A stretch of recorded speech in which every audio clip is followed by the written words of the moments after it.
हाला बाबरी बेजोर बहुआ के मौसी के ले गोल गावे के चोर। हाला बाबरी बेजोर बहुआ के मौसी के ले गोल गावे के चोर। गावे के चोरे आगे गावे के चोर, गावे के चोरे आगे गावे के चोर।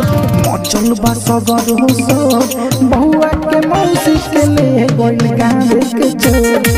हाला बाबरी बेजोर बहुआ के मौसी के ले गोल गावे के चोर।